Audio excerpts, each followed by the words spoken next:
Radio Memories Network is brought to you in part by Liberated Syndication, podcast publishing made easy, libsyn.com. That's libsyn.com. Welcome to the Old Time Radio Network Detective Stories, continuing America's love affair with private eyes. We now go back to the early days of radio and our imaginations with our feature presentation.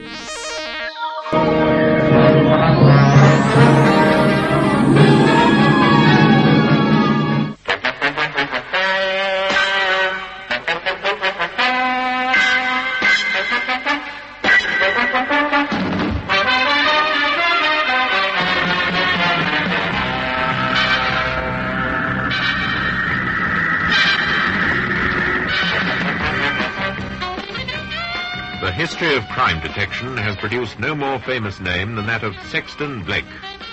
We present William Franklin as Sexton Blake, with David Gregory as his assistant tinker, and Heather Chasen as his secretary, Paula Dane, in a series of case histories by Donald Stewart. Today's episode is called The Vampire Moon.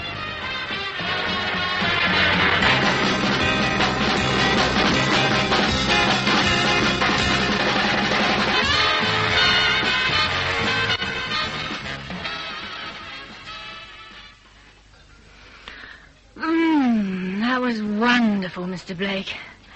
I adore Chinese food. The amazing thing to me is where you put all this food. It's consumed by the amount of energy I have to put into my job. That's debatable, but I might argue. You needn't be so smug. You ate just as much as I did. I don't have to consider my figure. And what's wrong with my figure? Just a slight suspicion of a midriff bulge, perhaps. What? There is not. I'm only pulling a leg, Paula. We'd better be getting back to Berkeley Square. I'll get the bill. Who's that man over there? Where? By that pillar. Just about to light a cigarette. I don't know. I've never seen him before. Why? But he keeps looking over here, as if he knew you. You're probably the attraction. No. He's getting up. I believe he's coming over. Looks as if you're right. What's the matter with him? Is he drunk? He's either drunk or ill. Oh, God, he's really in a bad way. Stay there, Paula. Now, take it easy, old man. Here, let me help you out. I can't do any good. It's the vampire moon. Got to tell. What has happened, please? A poor gentleman is ill. Are you the manager? Yes, I am the proprietor, the La Chengli. Tell these people to keep back. Keep back, please.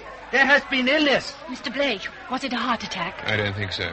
Is he very bad? He's dead. You must make mistake. Not this sort of mistake. Get a doctor as quickly as possible. While you're about it, the police. The police? Yes. This man was poisoned.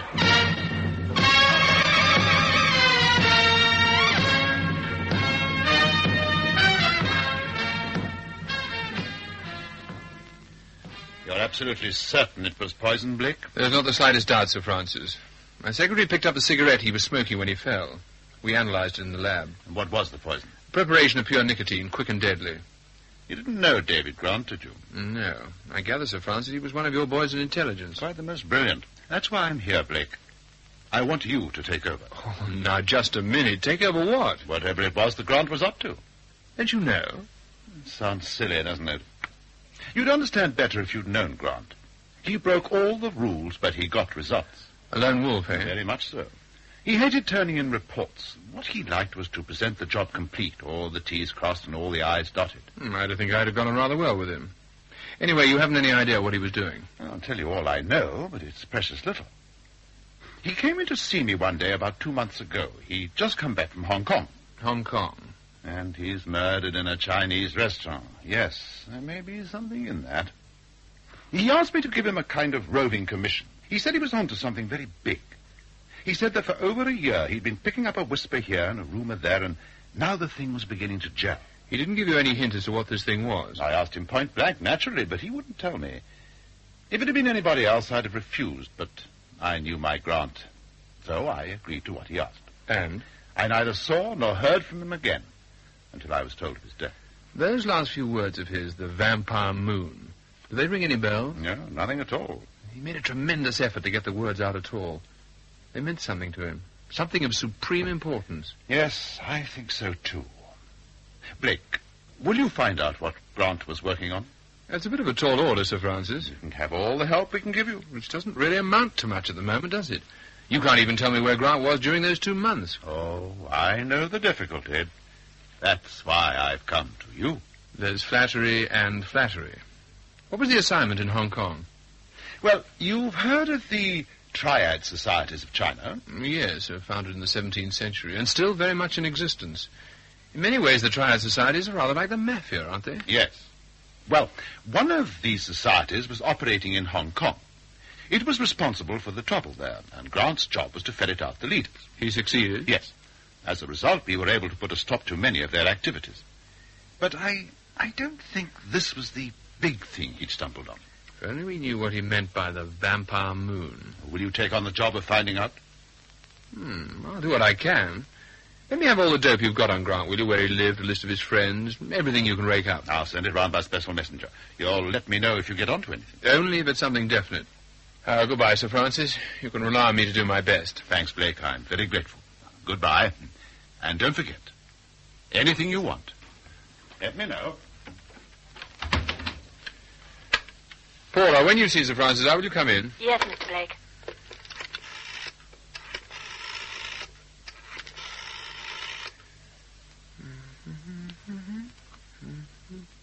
This is Sexton Blake speaking. Charlie? Charlie Quee. Long time no see. How's that den of iniquity going? Yes, those days are over, aren't they? I want to see you, Charlie. Yes, I know. That'll do fine. I'll be there. Well, are we working for British intelligence? Apparently. We're going to have a shot at discovering what Grant meant by the vampire moon. Paula, Grant lit that cigarette just before he got up to come over to our table, didn't he? Yes, he opened a new packet. You're quite sure it was a new packet? Oh, quite. I was watching him because he kept looking over at our table. Can you remember if he left the cigarettes on the table? Yes, he did. He left the packet beside his plate. Well, it wasn't there after he died. I looked. Well, somebody in the restaurant must have picked it up. I'm sure they did, and somebody who knew what they were about. That cigarette wasn't the only one in the packet loaded with pure nicotine. You can bet your last pair of nylons on that. Why was he coming over to see you, Mr. Blake? I think he knew he was in danger. In a public restaurant like the Golden Lotus. Well, he was right, wasn't he? There's a strong smell of joss sticks about this, Paula. That's why Charlie Quee may be useful. He's a new one on me. Well, he runs a kind of discotheque near the river at Rotherhithe. And he's an authority on China, the secret inner China that few people know anything about. How he gets his information, I have no idea. Even if he knows anything about this business, he may refuse to talk. We have always been good friends, Mr. Blake. We do not meet much, but we stay very good friends a long time. Quite a while now, isn't it, Charlie? I help you sometimes, you help me sometimes, huh? That's right. But this that you tell me, I cannot help you. Meaning cannot or will not? What are words? Sometimes they mean what you wish them to mean. Is that not so, Mr. Blake? At least you told me one thing, Charlie. Whatever David Grant stumbled on is of Chinese origin. Perhaps you endow me with knowledge of which I am ignorant. I doubt it. You've always been a bit of a dark horse, Charlie, university education, and yet you settled down on a joint like this. It has been said that a wise man carries his own surroundings in his mind. What else do you carry there? The secret of the vampire moon? If you would be a wise man, Mr. Blake, you will forget that you ever had any mention of the vampire moon. We're getting somewhere, aren't we? You do know what Grant meant by the vampire moon. Mr. Grant was perhaps a foolish man. There's nothing foolish in being murdered, Charlie. There is more wisdom in remaining alive. Do you know the Golden Lotus? I have been there, yes. Do you know Lai Chen-Yi? Yes, I know Mr. Lai Chen-Yi. He is the proprietor of the Golden Lotus. Listen, Charlie, I came to see you tonight because in the past you've always been helpful. Now stop hedging and come clean. China is vast and inscrutable. Does anyone know what goes on inside? The communist government exercises a stranglehold on the Chinese people. You don't like the present regime? Does the fact that I am entitled to wear the red coral ball answer your question? It answers, too. That Charlie Quee is not your real name, and that the vampire moon has nothing to do with communist China. Do not try to answer any more, Mr. Blake. In friendship, I offer you this advice. Do not go further in this matter. There is much danger for you. If you are wise, you will heed what I say. A threat? A warning. Keep out of our back garden, eh? Can't be done, Charlie. It is regrettable. But perhaps Mr. Lai Chen-Yi can persuade you it would be considerably wiser.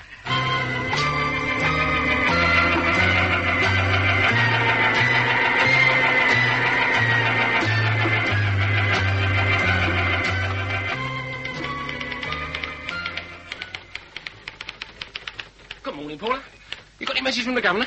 Isn't he in? Well, he hasn't been home all night. I didn't get back until quite late. He was going to Rotherhithe. Rotherhithe? To see somebody called Charlie Quee. Oh, I've heard the governor mention him. Well, that's where he was going. Quee runs a discotheque. Oh, to do with his grant case, I suppose? Yes. You played back the tape recording of the interview with Sir Francis Mills, did you? As soon as I came in. It's a good idea the governor's recording all the interviews. It saves a lot of time explaining. I hope Mr. Blake's all right. He nearly always gets a message back if he's held up or going anywhere. If he was onto something, he might not have had time. I don't want to start anything that might muck up what he's trying to do. I hate these jobs for Sir Francis. They're tricky and dangerous. I saw what happened to that man Grant. The governor can take care of himself. There's always a first time. Mr. Sexton Blake's resident... Oh, it's you, Mr. Blake. Well, yes, we were a bit. Oh, I see. You don't know when? I'll tell him. All right. Goodbye. You're to cancel the appointment with the Assistant Commissioner. That's the danger code. I know. It means he's in trouble. What else did he say? That he was following up a line and didn't know when he'd be back. That was for the benefit of whoever was with him. The last bit was the real message. I'll go along to this place of Quee's. Perhaps I can pick up something there. Well, we don't even know if he got there, do we? Well, it makes a kick-off anyway. Well, I'm going to have lunch at the Golden Lotus. How can you think of food when the governor... Oh, don't be so silly. That's where Grant was murdered, wasn't it? Lai Chen-Yi, of course. If Lai Chen-Yi knows anything, I shall stick to him like... Don't say grim death, Paul. It could be bad luck.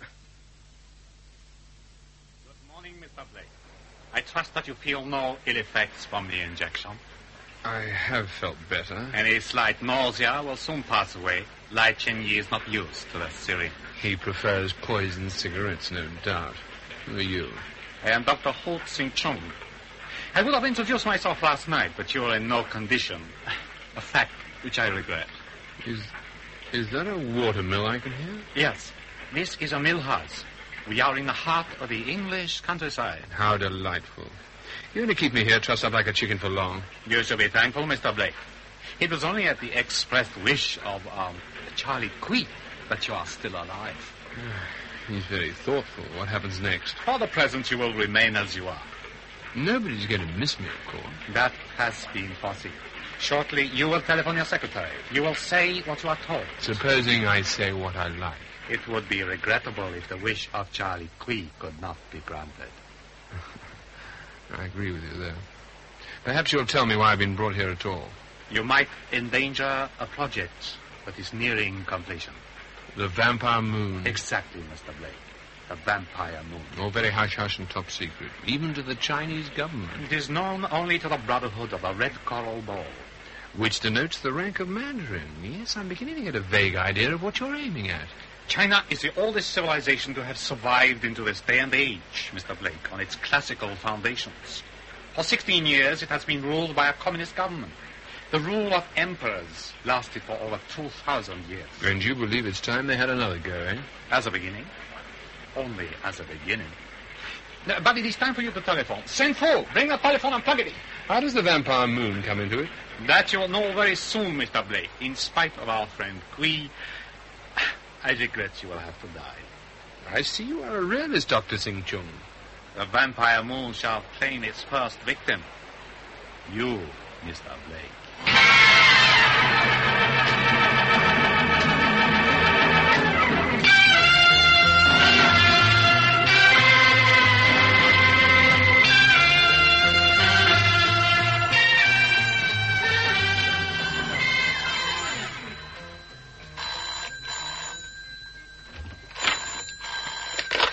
Mr. Sexton Blake's residence.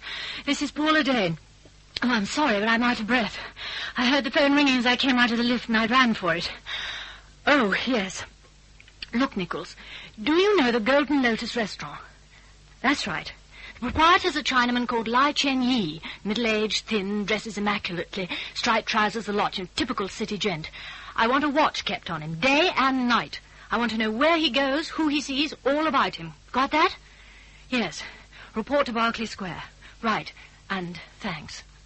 Any luck, Paula? No, I've only just got back. That was Nichols on the phone. I've arranged for him to tail Lai Chen-Yi day and night. Well, how did you get on? I saw Charlie Quee. He says that the governor never turned up last night. That could be true. They could have got Mr. Blake on the way to Rotherhithe. How did they know where he was going? I don't trust that chap, Quee. Did Mr. Blake take the car? No. Probably thought he'd be a bit conspicuous in that district. Look here, Paula. There's a whole bunch of stuff come round from Sir Francis Mills on Grant. Do you think there's anything in that could help? Oh, well, let's have a look at it. We can't do anything else for the moment. Here it is, in this file. This is a sort of security check-up on him. Almost a life history. He had a flat in Kensington. Would that be any good? Intelligence people went through that with a microscope. They wouldn't have missed anything important. He doesn't seem to have many friends. Not the James Bond type. Here's his passport. He hasn't been out of England for over 2 months. That indicates this vampire moon business is centred in this country. Hello? Grant had a girlfriend. Well, let me see. Jill Conway, 16 Albany Mansions, Kensington. Now, she might be worth a visit. Grant could have dropped her some hint on what he was on to. Oh, I doubt it. But I suppose it's worth trying. Bank statement, that's no good to us. Well, that's about all. The only thing possible out of this lot is the girlfriend. I'll go round and see Jill Conway. Now, keep your fingers crossed. I wish I could help you, Mr. Tinker, but David never talked about his work. I always thought he was a journalist. I had no idea that... I'm sorry to have to bother you just now, Miss Conway. But... It's all right. I don't mind. When did you last see him, Miss Conway? 4 days ago. He rang and asked me if I'd like to go out to dinner. And he took me to that place where it happened. The Golden Lotus? Yes. He apologized for taking me there because he knew I wasn't very fond of Chinese food. Did he give you any reason for taking you there if he knew you didn't like Chinese food? But he said it was something to do with an article he was writing. That was the last time I saw it. Can you remember what you talked about? Oh, he was in very good form, laughing and joking. And I was glad because for a long time, whenever I'd seen him, he'd been sort of not there, if you know what I mean. As if he had something on his mind? Yes. Did he say anything? Anything about the Golden Lotus or the owner, Lai Chen-Yi? It might not even seem important to you. No, nothing. Oh, he made a joke about a stout elderly Chinaman at one of the tables. What did he say? Well, something about, you'd never think he'd be fond of flowers, would you? And he laughed, and I said I didn't think it was very funny. And David said, you would if you knew the sort of flowers I mean. He knew this man? Well, he didn't seem to. They scarcely even looked at each other. What was he like, the stout Chinaman? I didn't take much notice of him. Oh, he had very thick spectacles. That's really all I remember. I wonder what that joke was about the flowers. David was like that. He'd often say things that you couldn't see any point to. We were going down to the country this weekend. Where? I don't know. He was going to pick me up here. Please don't cry. I'm awfully sorry. I'm sorry. You better go. I left her sobbing her heart out, poor kid. It doesn't seem to have got us very far, Paula. Well, we didn't know about the stout Chinaman before, did we? Well, that's something. Now, what could Grant have meant about the flowers? She said he was often coming out with things like that, with no point to them. They may not have had any point for her. They probably did for him. Oh, it's all very well talking. It's not getting us any nearer finding the governor. Oh, don't you think I'm worried too? Sorry, Paula. No, it's my fault. I shouldn't have been so snappy. Now, listen. They were going down to the country for the weekend, you said. Grant was joking about this Chinaman being fond of flowers. Now, does that make sense? You mean flowers and the country go together? Yes. But we've no idea what part of the country. Oh, maddening, isn't it? I feel so helpless. Perhaps you ought to tell Sir Francis Mills what's happening. Oh, I don't think Mr. Blake would like that. In any case, what could Sir Francis do? He doesn't know any more than we do. Now, let's hope that Nichols will come up with... Mr. Sexton Blake's residence? Oh, yes. Just a minute, he's here. It's Jill Conway. Yes, Miss Conway? Yes? Yes, it could be. Yes, thanks very much for ringing up. Yeah. Yes, I will. Yes, goodbye. Well, what did she say? She's just remembered that when Grant suggested going down to the country, he mentioned an old pub and a mill. A mill? Well, that might help. What kind of mill? Oh, he didn't say. Or the name of the pub? No, just a pub. There are thousands of pubs, but not so many mills. Enough to make it difficult, particularly when we don't know what kind of mill. There's a book in the governor's library on English villages. We might get an idea from that. Yes, I suppose we can try. But no, wait a minute. This wasn't going to be just an ordinary weekend. Grant was going to the country for a purpose. That's pretty certain. He was taking Jill Conway as a cover. Which means there are probably Chinese living in this place, wherever it is. So we note down the places with a mill and then phone the local police and find out if there are any Chinese in the district. That's right. And if we can spot a place with a mill and Chinese, we've got it. Paula, that's a brainwave. It's a long shot, but let's get phoning.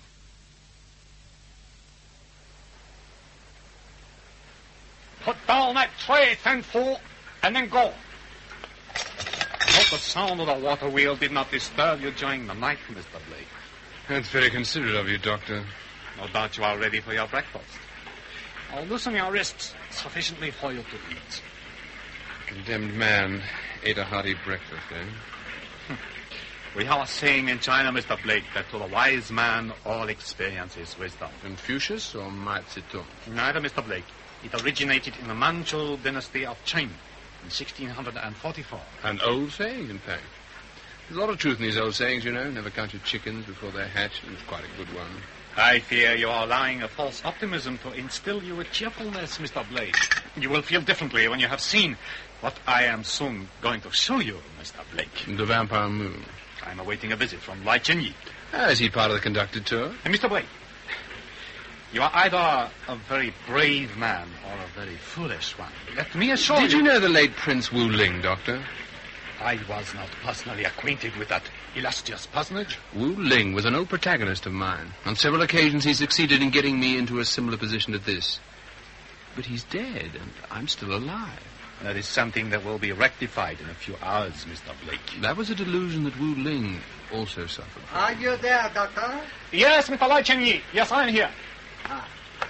I am sorry to be late. I had trouble. Trouble? A man was following me. I had to elude him. What do you know about this man, Mr. Blake? Well, nothing at all. I mean, should I? He was watching the Golden Lotus. When I left the restaurant, he followed me. If you are relying upon this man, Mr. Blake... I believe you're getting rattled. This man cannot help you. I succeeded in evading him. You're quite sure? Would I be here if I were not sure? You must be furious at losing you. How did you give him the slip? That does not matter. Can we go up to your study, Doctor? It is important that I speak with you. We'll go at once. Senfu will stay with you while you finish your breakfast, Mr. Blake, and retie your hands. Oh, don't let me put you to any trouble. We shall return later to take you to the Vampire Moon.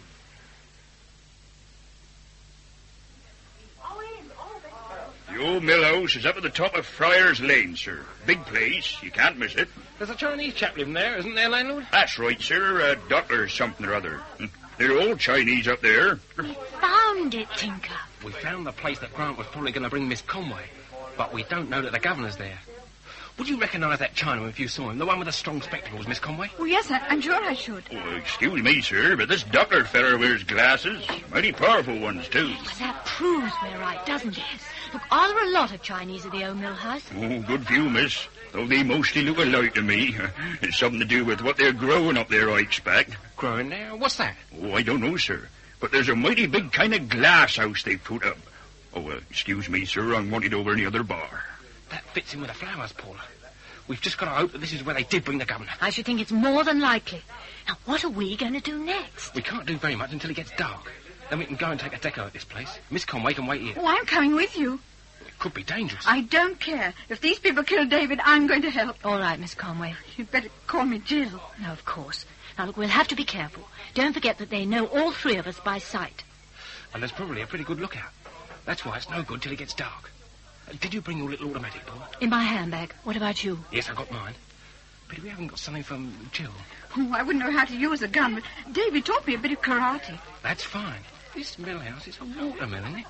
Which means a river of some sort. Yes, the Creel. Why? Well, it might be possible for me to get into the place by swimming up the river. That is, supposing the place is well guarded. Yes, but we can't make any plans until we see what sort of place it is. Well, it'll be a good hour before it's dark. We'll just have to be patient. What about another drink and some sandwiches? I'll have a drink, but I couldn't eat anything. That should go down in history. Landlord? Come in, sir. Same again, please, and could you rustle up some sandwiches? I'm hungry if nobody else is. Along this path, Mr. Blake. Nice to get a breath of fresh air after being shut up in that mill chamber. Very pleasant. Make the most of it. You will not be able to enjoy it for long. You really are a depressing chap, Lai Chen-Yi. Do you realize the seriousness of your situation, Mr. Blake? Yes, but do you realize your own, Doctor? Mine? Your future prospects don't look too good to me. You should be worrying about your own immediate prospects, Mr. Blake. Please wait while I unlock this gate. We far to go? So this much way. Surely this is a greenhouse. That is our destination. Exhibit 1, the Vampire Moon. I trust that you will not be disappointed, Mr. Blake. I should warn you, Mr. Blake, that although you have been freed in order to accompany us here, there's no chance of escape. I have many servants within call. How lucky you are. Servants are practically impossible to get these days. You are looking, Mr. Blake, at the result of my life's work. The culmination of years of research. There it is. A vampire moon.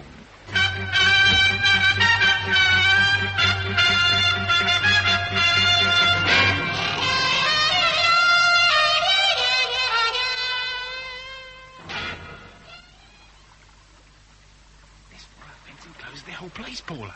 There isn't a break anywhere, and the main gate is guarded by 2 Chinese. If we had some wire cutters, we could... No good, even if we had. I bet they'd set off enough alarm bells to waken the dead. What can we do then?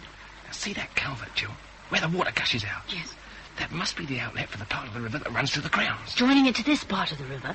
I'm going through that culvert. You'll never make it. He might, Joe. The water doesn't come up to the top. Well, what do we do? Hang on here, but don't get spotted. Well, here goes.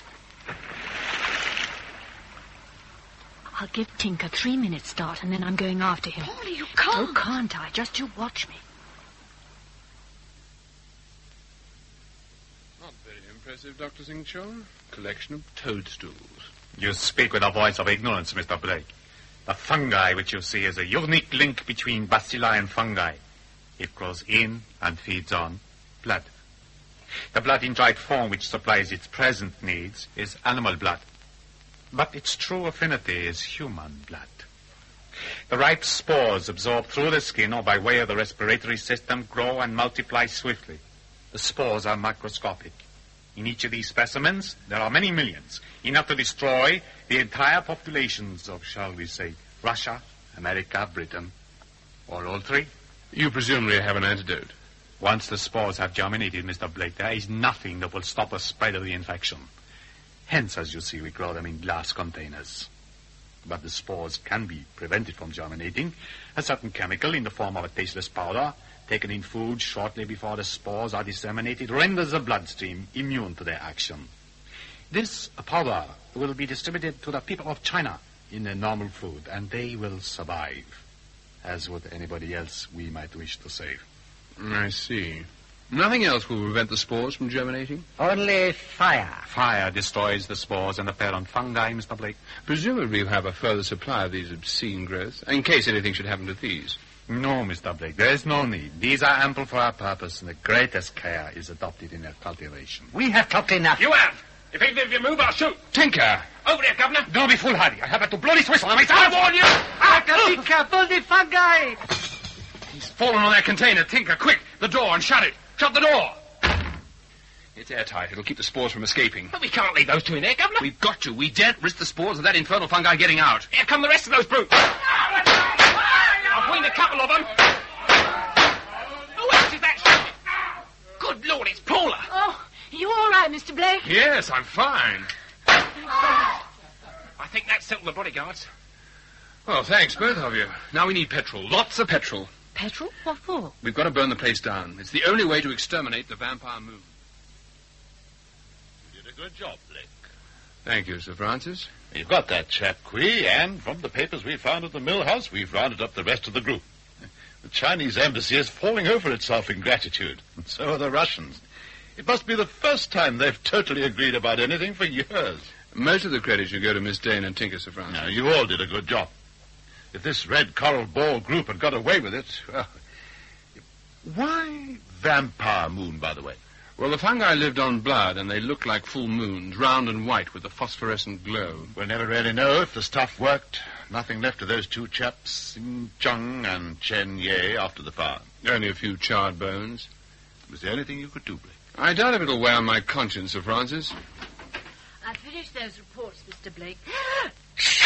Oh, I've got a shocking cold. If you will wander around the countryside in your knickers, Paula. Mrs. Bardell is nearly ready with your supper, and I hope it chokes you. What? What is it? Mushrooms on toast.